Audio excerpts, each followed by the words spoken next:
autores célebres afirman que en el mundo contemporáneo estamos atravesando un proceso inédito de flujos migratorios.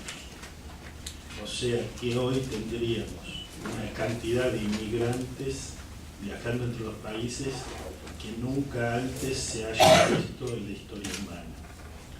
Sin embargo, los datos estadísticos muestran que hubo otros periodos de la historia humana donde en proporción a la población total que había en el planeta hubo tantas migraciones o incluso más que las que vivimos actualmente. ¿Qué es lo nuevo? Lo nuevo es que si a fines del siglo XIX eran los españoles, los italianos, los franceses y otros europeos los que venían hacia nuestras tierras, hoy son nuestros compatriotas los que van a visitarnos a ellos. Y para ellos el fenómeno es nuevo, pero para nosotros lo es bastante menos.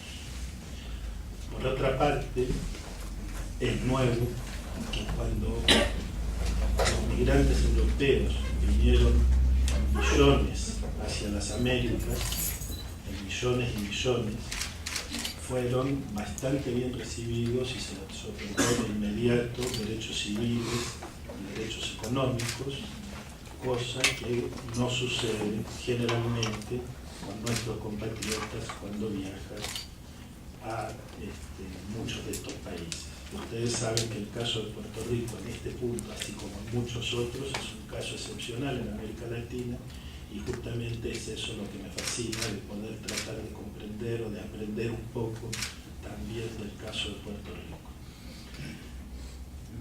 Otro argumento que se usa para decir que vivimos en una época de interculturalidad es que los flujos de los medios de comunicación son inéditos y que nunca antes hubo tanta circulación cultural como la que hay hoy en día, lo cual es bastante evidente en varios sentidos. Sin embargo, quisiera plantear que la presencia de los inmigrantes en los países centrales y que estos flujos culturales que vivimos en el mundo contemporáneo no convierten nuestra época en una época excepcionalmente intercultural, sino que nos permiten visibilizar una heterogeneidad cultural y una interculturalidad que hacen al proceso histórico general de la historia de la humanidad. Es decir, que esa ilusión de que alguna vez hubo tribus o grupos culturales, cada uno separados unos de los otros, sin contacto y sin relaciones entre sí, es justamente eso, una ilusión que no se verifica en términos arqueológicos, históricos y antropológicos. La historia humana es una historia del contacto entre las culturas, de las apropiaciones y las transacciones y negociaciones interculturales. Justamente si hay algo beneficioso es que podemos aprender de la heterogeneidad que hoy se visibiliza de una manera clara y contundente para repensar cómo fueron los procesos en contextos anteriores. Y esto es especialmente relevante para repensar el siglo XX, en el sentido de que el siglo XIX también, pero el siglo XX ha sido pletórico, digamos, en producción de pensamientos homogeneizantes, ¿no es cierto? Es decir, ha habido una suerte de fábrica por parte de los estados nacionales, por parte de distintos grupos y líderes y movimientos, de postular la existencia de culturas cerradas y encapsuladas en sí mismas que habría que defender a rajatabla frente a los peligros de la contaminación o del cambio cultural. Ha habido distintos intentos por articular y por suturar esas diversidades constitutivas de las sociedades, intentos políticos que fueron múltiples y que tuvieron resultados disímiles. Justamente, una de las cuestiones para repensar hoy América Latina implica partir del presupuesto elemental de su heterogeneidad cultural profunda y constitutiva. y una heterogeneidad cultural que no debemos lamentar. Ya tempranamente Fernando Ortiz había pensado el contacto cultural desde otro punto de vista, ¿no? Con esta idea de transculturación, o sea, con una idea que, por una parte, no solo colocaba una cultura como activa y la otra como pasiva, y rechazaba eso, mostrando que había contaminaciones mutuas, sino que explicitaba que a partir del contacto podían surgir nuevos fenómenos culturales.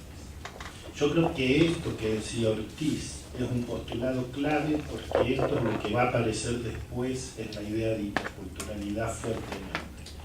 En un sentido más político, si se quiere, Roberto Cardoso Oliveira planteó la cuestión de las relaciones entre las sociedades indígenas, especialmente pensando él en el Amazonas de la frontera brasileño-colombiana, con la sociedad nacional brasileña, o con el Estado Nacional, o la sociedad nacional en expansión hacia el Amazonas, y construyó el concepto muy útil de fricción interétnica, ¿no? Es decir, él pensó las relaciones en una época, en los años finales de los 59, 62 es el momento en el cual él construye ese concepto, una época de fuerte influencia del marxismo y del estructuralismo también, donde él planteaba que había una conflictividad y conflictos de intereses irremediables entre los grupos que entraban en proceso de contacto, y que la fricción interétnica era más o menos análoga a los conflictos sociales que analizaban los sociólogos para las sociedades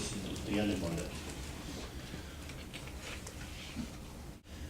Me parece importante señalar un cambio terminológico que hubo en los últimos 20 años y que tiene que ver con el desplazamiento de describir e interpretar nuestras sociedades como sociedades multiculturales a pensarlas como sociedades interculturales. En el caso de la interculturalidad hay una idea de diálogo que implica también niveles de conflictividad. ¿Qué tiene que ver esto con la comunicación? Así como creo que la interculturalidad no es algo nuevo, sino que, o sea, que no es un signo de época, sino que forma parte de los procesos históricos, de la historia social. De la misma manera creo que la interculturalidad nos interpela para repensar qué significa el término comunicación. Al mismo tiempo que no puede ser pensada la interculturalidad sin pensar los procesos comunicativos. Si vivimos en un mundo intercultural, la comunicación tiene que ser pensada a partir de la coexistencia de multiplicidad de códigos comunicativos, a partir de la heterogeneidad de las estructuras de significación. Y en ese sentido, la diferencia entre hacer público y poner en común puede traducirse en dos posibilidades conceptuales extremas del concepto de comunicación. En un extremo, comunicación es contacto entre dos personas, dos grupos, dos culturas. En otro extremo, comunicación es comprensión. Comprensión en el sentido más profundo del término. Comprensión en el